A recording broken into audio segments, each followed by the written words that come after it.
কি করছে বাথরুমে যাই কি করছে না তার কোনো ঠিক ঠিকানা নেই। যারই হোক সে তো আগেই যাবে এমপির কাছে, আমি এমপির বই থাকে না, টিচারদেরও কিছু করণীয় থাকে না। এই আমার একটা ছেলে আপনি বেত মারলেন করে আমার ছেলের পড়াশোনা, টিনেদের ভয়াবহতা বোঝাতে হবে। যে জিনিসগুলো আছে নিষিদ্ধ অ্যাপ, একটা জাতি ধ্বংসের দিকে চলে যাচ্ছে, তারপরে কিভাবে মানুষ হবে? মোবাইল দেখছি, আমার ছেলেও দেখছে, আমার স্ত্রীও দেখ, আমার ছেলে ঘুরি বেড়ালি হাবিব ধমক মারি তাই। এই হ্যালো, আসসালামু আলাইকুম, গুড মর্নিং আলমডাঙ্গা। এই মুহূর্তে আছি আলমডাঙ্গার রাস্তা দিয়ে হাঁটতেছি। প্রচুর সকাল, প্রায় 6:30 বাজে। তো ইয়াং জেনারেশন যে সকালে ঘুম থেকে ওঠে না এবং এত সুন্দর সকাল যে উপভোগ করে না, এই বিষয়ে শুনবো বিভিন্ন মানুষের মতামত। আমরা ছোটবেলা থেকেই শুনছি early to bed and early to rise makes a man healthy wealthy and wise, এর কোনো বিকল্প নেই। কিন্তু বর্তমান যে প্রজন্ম আর যে শিক্ষা ব্যবস্থা এবং প্রযুক্তির যে ব্যবস্থা, মানুষ বেশিরভাগই প্রযুক্তি নির্ভর। তারা সারা রাত ধরে ফেসবুক দেখে, সকালবেলা ঘুমের থেকে ওঠে না। কিন্তু এর থেকে পরিত্রাণের একমাত্র উপায় আমি মনে করি সেটা হচ্ছে ধর্মীয় চেতনা, অভিভাবকের তৎপর হওয়া। আমিও মোবাইল দেখছি, আমার ছেলেও দেখছে, আমার স্ত্রীও দেখছে, বাড়ির পরিবেশটাই তো মোবাইল নির্ভর। তাহলে সেই স্টুডেন্ট বা আমার সেই সন্তান কিভাবে মানুষ হবে? আবার দেখা যায় হল লাইফে একটা ছেলে গেল, দেখা যায় সবাই রাত 3টা-4টা পর্যন্ত আড্ডা মারছে, পড়ছে, তারা 10টা পর্যন্ত ঘুমাচ্ছে। তো এইভাবে তো একটা জাতি ধ্বংসের দিকে চলে যাচ্ছে। তারপরেও মোবাইলে নিষিদ্ধ যে জিনিসগুলো আছে, নিষিদ্ধ অ্যাপ যেগুলো আছে, সেইগুলোর কারণে একটা আনম্যারিড ছেলে সে তো এই নেশার করেই থেকে যায়, সে তো শারীরিকভাবেও ক্লান্ত হয়ে যায়।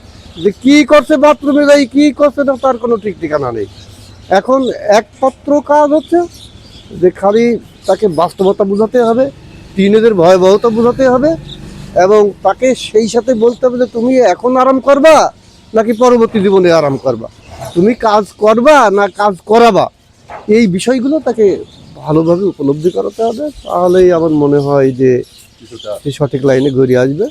কিন্তু এটা কঠিন কাজ, এটা রাষ্ট্রীয়ভাবে যদি ব্যবস্থা নেওয়া যায় তাহলে হবে যে সন্ধ্যার পরে কোনো স্টুডেন্ট বাইরে থাকবে না, সন্ধ্যার পরে অবশ্যই তাকে পড়ার টেবিলে থাকতে হবে। কিন্তু এগুলো আমরা মুখে বলি হয় না। আগে আমাদের একটা স্বাভাবিক বন্ধন ছিল, আমার ছেলে ঘুরি বেড়ালি হাবিব ধমক মারি তাই। তুমি এখানে কি করছো, তুমি এখনো বাড়ি না কেন? এখন হাবিব যদি ধমক মারে তো আমি বললাম হাবিব তুমি আমার ছেলে ধমক মারার কে? কিংবা দেখা যাচ্ছে স্কুল থেকে যদি টিচার ওকে দুটো বেত মারে, এই আমার একটা ছেলে আপনি বেত মারলেন করে আমার ছেলের পড়াশোনার দরকার লাগে। এই যে বিষয়গুলো সেটা এসে নালিশ করে, কিংবা অভিভাবক যদি একেবারে হুমড়ি খাই পড়ে, তখন আর সামাজিকভাবেও কোনো বন্ধন থাকে না, টিচারদেরও কিছু করণীয় থাকে না। এখন আমি একটা ছেলেকে শাসন করতে যাবো, সে আমারই হোক আর যারই হোক, সে তো আগেই যাবে এমপির কাছে, আমি এমপির বই, আমি অমুক নেতার বইড়ি, আমার হাতে বহুত পাওয়ার, জানো তোমাকে আমি মুহূর্তের মধ্যে নিয়ে দিতে পারি। তোমার কিডা কি বলিছে বলো, আমি আগে তাক দেখছি। এই হচ্ছে বিষয়। এখন আমরা সামাজিকভাবে যদি সবাই সচেতন হয়, আপনি একটা দায়িত্ব পালন করছেন, আপনি এই যে ক্যামেরা নিয়ে আমাদের কথা শুনছেন, হয়তো কিছু লোক আমাদের কথা শুনবে বা বুঝবে, বোঝার চেষ্টা করবে। এখন সবাই যদি যার যার স্থান থেকে, যার যার অবস্থান থেকে যদি আমরা সবাই সচেতন হই, তাহলেই আমার মনে হয় বিষয়টা সহজে সমাধান করা সম্ভব। এটা একক প্রচেষ্টার বিষয় না।